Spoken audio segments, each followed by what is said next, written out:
మన హైందవ సంప్రదాయంలో నమస్కారం పెట్టడమనేది చాలా ముఖ్యమైన విషయం కదా.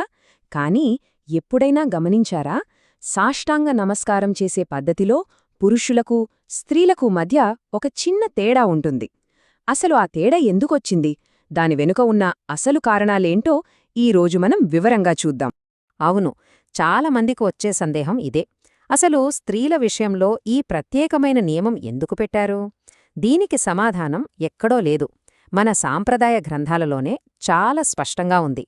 ఆ తేడా వెనుక ఉన్న అసలు లాజికేంటో అర్థం చేసుకోవాలంటే మనం కాస్త లోతుగా వెళ్ళాలి. సరే, ముందుగా ఈ వ్యత్యాసాన్ని సరిగ్గా అర్థం చేసుకోవాలంటే అసలు సాష్టాంగ నమస్కారం అంటే ఏంటి, ముఖ్యంగా పురుషులు దాన్ని ఎలా ఆచరిస్తారో మనం తెలుసుకోవాలి. అప్పుడే ఆ తేడా ఎందుకో మనకు క్లియర్గా తెలుస్తుంది. సాష్టాంగ నమస్కారం ఆ పేర్లోనే ఉంది కదా. స అష్ట అంగ అంటే 8 అంగాలతో చేసే నమస్కారమని అర్థం.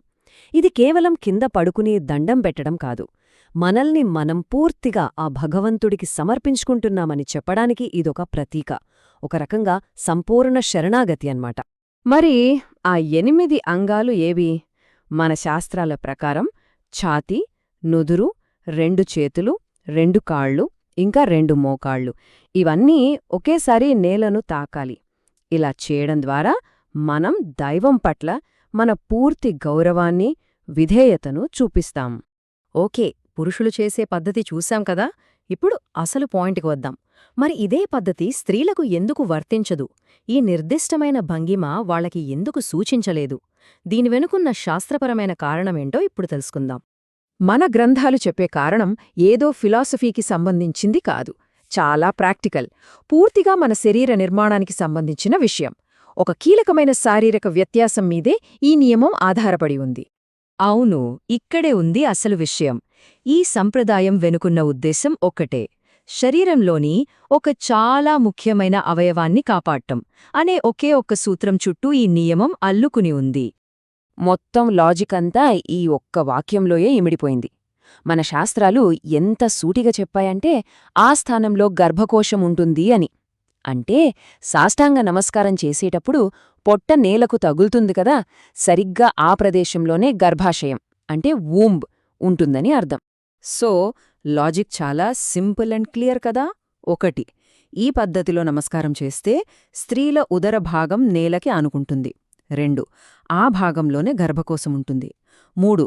అత్యంత సున్నితమైన ఆ అవయవానికి ఎలాంటి హాని జరగకూడదు, దానిమీద ఒత్తిడి పడకూడదనే ఉద్దేశంతోనే శాస్త్రాలు ఈ నియమాన్ని పెట్టాయి. ఓకే, ఇప్పటిదాకా ఎందుకు చెయ్యకూడదో చూశాం. మరైతే ఎలా చెయ్యాలి? మన శాస్త్రాలు కేవలం ఇది వద్దు అని చెప్పి వదిలేయలేదు. దానికి బదులుగా స్త్రీలు ఎలా నమస్కారం చెయ్యాలో ఒక ప్రత్యామ్నాయ పద్ధతిని కూడా చాలా స్పష్టంగా సూచించాయి. ఈ ఆల్టర్నేటివ్ పద్ధతి ఉద్దేశమేంటంటే శరీరానికి ఎలాంటి ఇబ్బంది లేకుండా అంతే భక్తి శ్రద్ధలతో దేవుడికి నమస్కరించుకోవచ్చు అని చెప్పడం. మరి ఆ పద్ధతి ఏంటి? చాలా సులభం. ముందుగా మోకాళ్లమీద నిలబడాలి, ఆ తర్వాత నడుము దగ్గర వంగి దేవుడికి ప్రార్థించాలి. చూశారా, ఈ భంగిమలో పొట్టమీద అస్సలు ఒత్తిడి పడదు. ఇప్పుడీ రెండిటినీ పక్కపక్కన పెట్టి చూస్తే మనకు ఒక పూర్తి క్లారిటీ వస్తుంది. పురుషులు చేసే సాష్టాంగ నమస్కారమేమో పూర్తి శరీరంతో చేసే సమర్పణకు చిహ్నం. అది స్త్రీల విషయానికొస్తే వాళ్లు మోకాళ్లపై వంగి చేసే నమస్కారం వెనక ఉన్న ముఖ్య కారణం గర్భకోశానికి రక్షణ. సో పద్ధతులు వేరు, వాటి వెనుక ఉన్న ఉద్దేశాలు కూడా వేరు. ఇదంతా తెలుసుకున్నాక మనలో ఒక ప్రశ్న తలెత్తుతుంది. ఈ సంప్రదాయాన్ని మనమొక పరిమితిగా అంటే ఒక రిస్ట్రిక్షన్లా చూడాలా, లేక ఒక పరిరక్షణ సూత్రంగా అంటే ఒక ప్రొటెక్షన్ ప్రిన్సిపల్లా అర్థం చేసుకోవాలా? మనం దాన్ని ఎలా చూస్తామన్న దాన్ని బట్టే దాని అసలు అర్థం మనకు బోధపడుతుంది.